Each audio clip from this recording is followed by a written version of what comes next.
Welcome to all you Sagittarians. Welcome for your monthly horoscope for 2015 April. Another very interesting month with a lot that is happening, and therefore, because I don't want to make those videos too long, I made a separate video. Of the eclipse, and there I talk about what it is all about and the energies. But in this horoscope, I will be talking about the whole month, not only the eclipse. Now, what is really important about this eclipse is that for you Sagittarians, it will be not that stressful. Because, first of all, the moon will be in Libra, which goes very well with Sagittarius, and the sun will be in Aries, which goes very well with Sagittarius. And it's in very light houses that this eclipse occurs. This eclipse occurs in your 11th house, which is the house of your objectives for the future, which is the house of aspirations, which is the house of friends. So there will be, an eclipse is always about clarification. It's always about, especially a lunar one. A lunar eclipse is about things become very clear, for worse or for better. That is very difficult to say in general horoscopes. I hope that people understand that. But you as a Sagittarian, you probably do, because you as a Sagittarian know that there is a bigger picture and there is a smaller picture, which is a detail. But so having an eclipse in your 11th house on the 4th of April is all about things that become clear when it comes to a friendship, when it comes to, and nothing more than that, just things become clear, whether that is good or bad, that depends on your context. So, and you know your context better than I, unless you want, of course, a personal reading.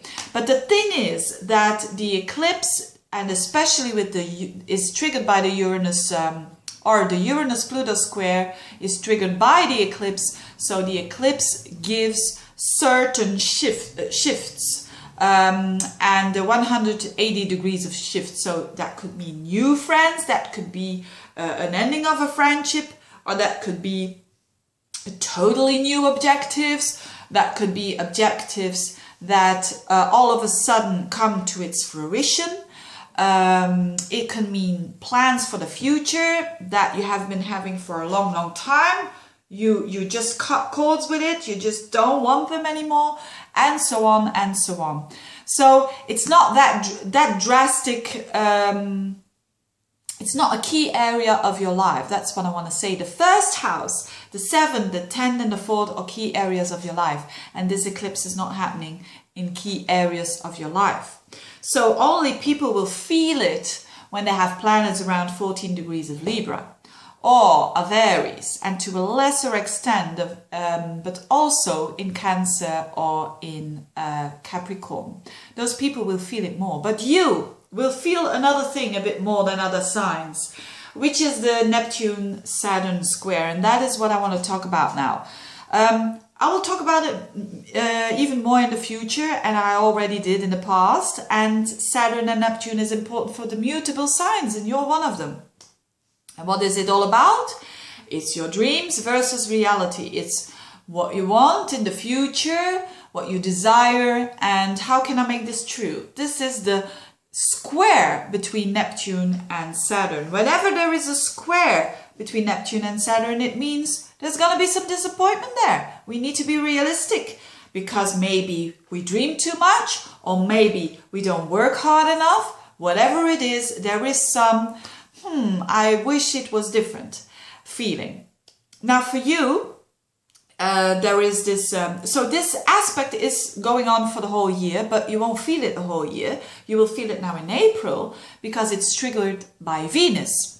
So the planet Venus, the very benefic planet, is entering your 7th house of relationships, of one-to-one relationships, so partnerships, also business partnerships, but also your loved one. So Venus enters that house, which is a good sign, which is usually, it means that you are more interested in other people. It means that you want to connect with other people. Even if you are single, it means, oh, there is possibility to, if you go out there, that you're going to meet very charming people, because Venus is charm. Now, this Venus is going to bump into Saturn and Neptune.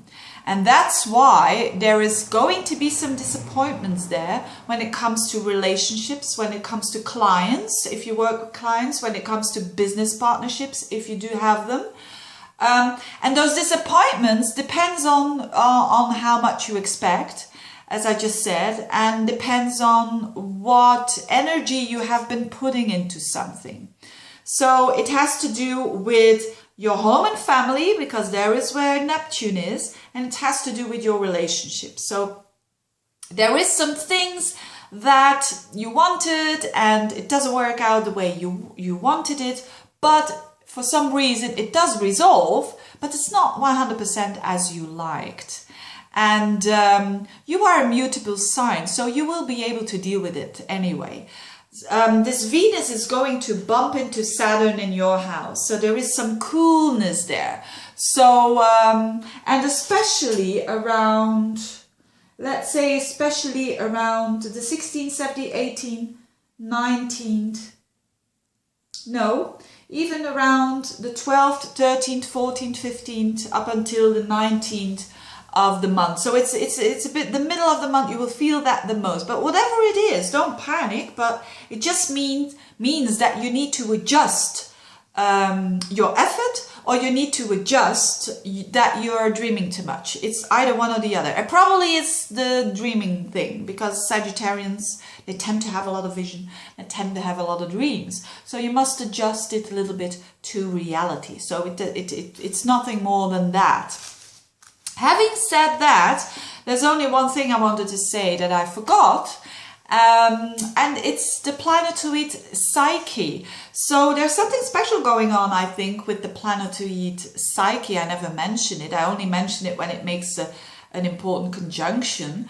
And it's in the middle of the eclipse that Psyche will be conjunct the Sun in Aries in your 5th house. So Psyche represents the soul, the spirit, and the Sun actually a bit the same. The Sun also represents your spirit, your identity, your core. And whenever they're together, it means there's this huge knowing, understanding, and insight. And I forgot to mention with this eclipse, which you will feel for the whole month, you could say, that there is a lot of self-expression that about yourself, about how you express yourself towards others, whether it is in a presentation at work, whether it is whilst you're making love, whether it is in your communication towards other people.